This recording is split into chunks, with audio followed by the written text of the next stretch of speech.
Folks, Andrew sitting here at this time from GoPro Wrestling. I'm standing with one of the premier wrestling talents all over the world, none other than Paul London. Paul, thank you so much for joining us. My pleasure. Yeah, thanks for having me. Thanks for hanging out after the show. It's been a long night, but we're feeling good. Great matches up here at Pro Wrestling Magic. Now, one of the questions I wanted to ask you was the resurgence of your former partner, Brian Kendrick. What are your thoughts on what he's accomplishing right now with WWE 205?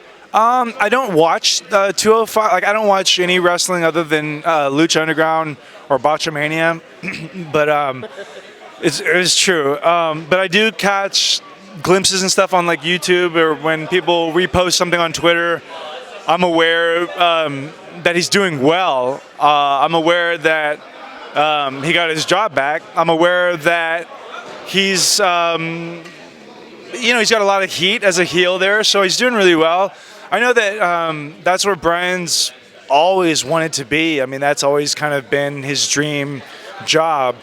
And I do use the word job, but good for him. I mean, that's where he wants to be. You know what I mean? It's not the decision that I would make for myself personally, but if it makes him happy, like, I'm happy for him personally. He's a brother, you know. Is the door still open for a WWE return? Because a lot of fans they wonder, because you're one of the, like, you and Brian had the tag team titles on SmackDown for, I think, like, almost broke records on SmackDown. And I had the Cruiserweight title long before any of this 205 bullshit. But I don't think the doors aren't open.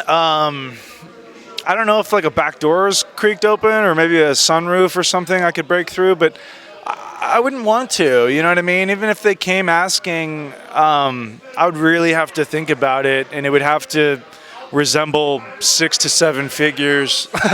Because honestly, when people ask me all the time, they're like, when are you going back? Are you ever going back? I'm just not interested. It would only be a money decision, and I don't want to make a decision on anything that I take pride in, or anything that, like, my artistry. I don't want to make those decisions just based on money. So do you know what I mean? It's about the creative, or is the travel? It's absolutely about the creative. And the travel. The thing was, when you're on that schedule, you're on the road literally 4 to 5 days a week. When you come home just to unpack, sleep, and repack, and then go right back out on the road. So you get very numb to living. You have to. You develop a callus for sustainability. And just waking up, you callous yourself. It's hard to explain. When I left that working environment, it took me a solid 6 months to regain taste, smell, certain senses, just because the road life really, it beats you up. I mean, it really beats you down. It's not that I didn't enjoy it. I enjoyed the most that I could with it. I think it's just that the environment, the political environment, the corporate environment, none of those things appeal to me anymore. They never appealed to me in the first place, but they definitely made a dream feel like a job. Does that make sense? And so I would never go back to high school. You know what I mean? I'm not interested. Why would I? You know what I mean? So that's kind of my mentality, is like, why would I go backwards? Plus, there's so much more for me to do, not even just wrestling-wise. Wrestling's one book on my library shelf. Do you know what I mean? Like, it's just one book, and it's like a graphic novel. It's not even that thick. So, you know, I've got a lot of work to do outside of wrestling that fuels me, and that's where I put my attention and my passion, really. So I'm a storyteller, you know, but I'm 36, and, you know, I'm not getting any younger and stuff like that, and so I embrace the performance aspect of what we do as wrestlers. If I came out here and tried to be the toughest guy or the slickest wrestler, you know, it might work in some circles and stuff like that, but it just doesn't interest me. I don't care to be this prime wrestler with muscles and all this stuff. Like, I've been there and done that, and now I'm more, what gets me off is pulling emotion out of people and giving them experiences. You know what I mean? Like, that's what I get off on. And you can't really do that on such a huge corporate stage. You can, But there's so many factors that are out of your hands when you put your career in the hands of a corporate setup. There's so many factors that are out of your hands that you really. I used to compare myself to a Lamborghini that was kept in the garage the whole time, never driven, and that's how I look at if I were to go back there. I would just be giving up all my creative power. It's just not for me. It's just not the place for me. It's an interesting analogy. I want to bring up to the audience, because a lot of the newer fans, I have to bring up Ring of Honor in 2005. Like those are probably the best series of matches with you and Brian Danielson. Now everybody knows him as Daniel Bryan, but. Yeah, Ring of Honor really helped put me on the map. I mean, the thing a lot of people don't really realize about Ring of Honor was when I started Ring of Honor in 2002, I think. I wouldn't have gotten my job at Ring of Honor, I don't think, had Terry Funk not vouched for me. Terry Funk had done one of those RF video things, like a shoot video, and they asked him who's one to watch, like who's on the rise. And I was the only name that he said. And Terry's a mentor of mine, as is Dory. That's how I met Terry, was through his brother Dory. And the Funks have just been phenomenal to me. So a lot of people don't know that, but Terry's who got me my job at Ring of Honor back in the day. And then it was just a matter of us producing. But Ring of Honor is really what helped put me on the map. You know, Ring of Honor is what helped me get to Japan. Ring of Honor is what opened the eyes up from TNA when I started wrestling for TNA. A lot of people don't know that I wrestled for TNA back in 2002, around that same time. A lot of people don't even know this. There was 1 week, I want to say it was a week, I was like Wrestler of the Week or something in some magazine because I had wrestled a WWE dark match, a TNA match, and a Ring of Honor match all in the same week. So that was kind of cool. I don't know if anyone's ever done that, but I was wrestling for TNA back when they were doing weekly pay-per-views. It was like a Wednesday night pay-per-view for $10. And I was going to college full time, so that really conflicted with my schoolwork.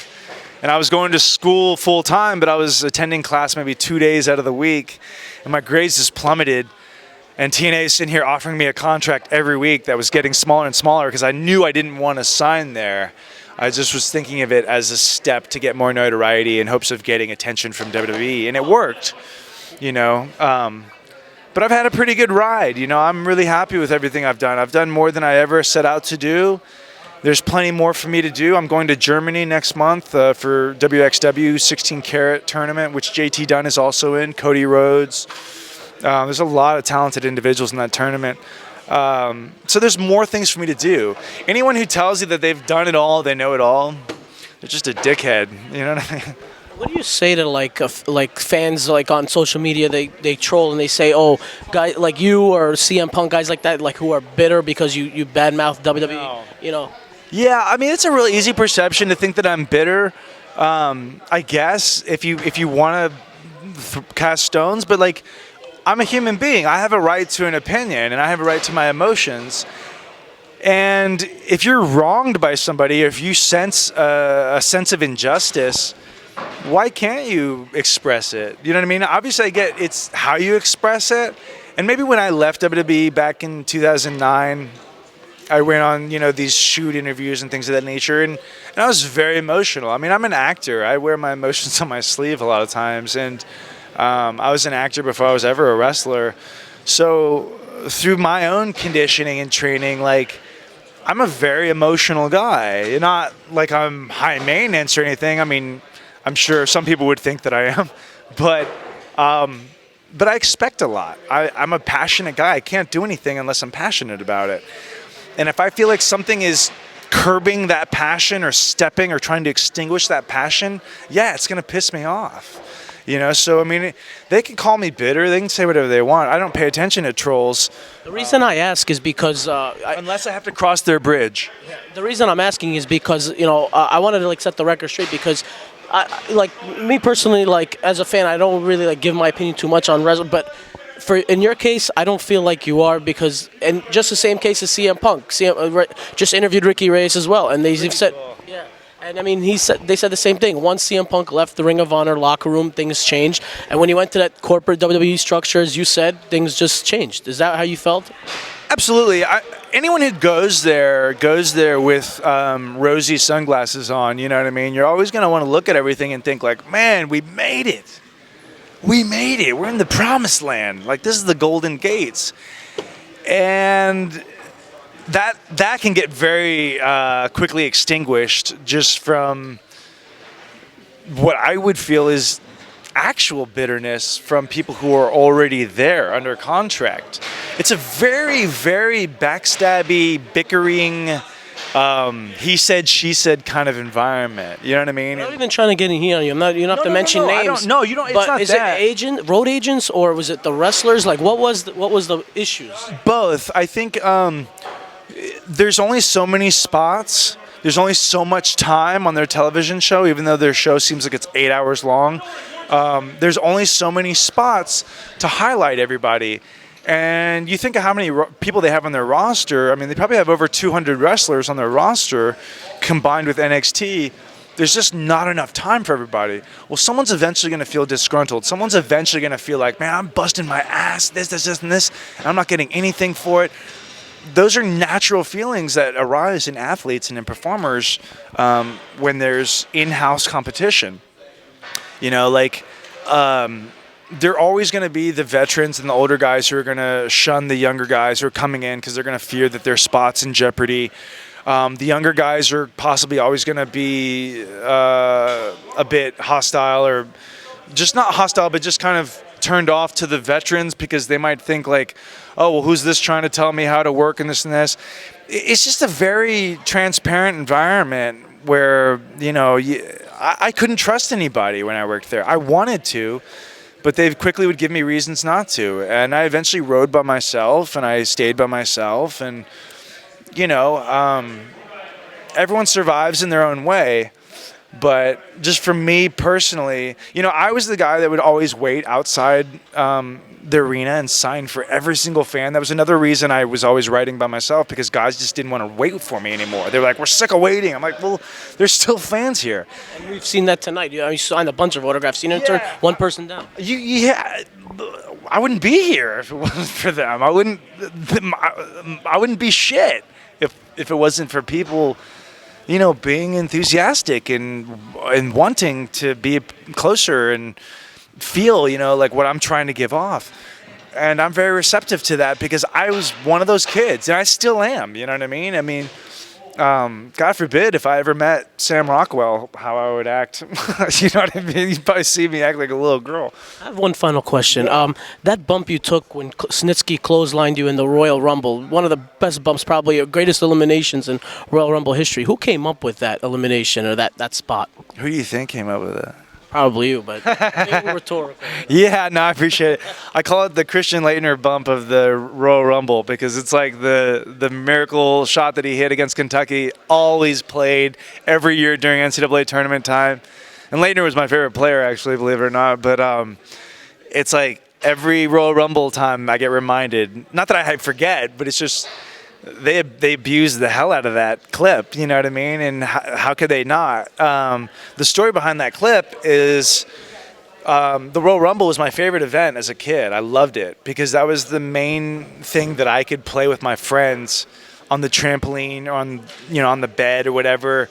You'd pick a bunch of guys and you'd go in there and you'd get thrown off the trampoline. You'd come back as somebody else. And I don't know. It was the most fun thing to try and hang on and not get eliminated. And so it's very exciting for me, being a kid who grew up on a trampoline, to be a part of the Royal Rumble, because that was, like I said, my favorite event ever.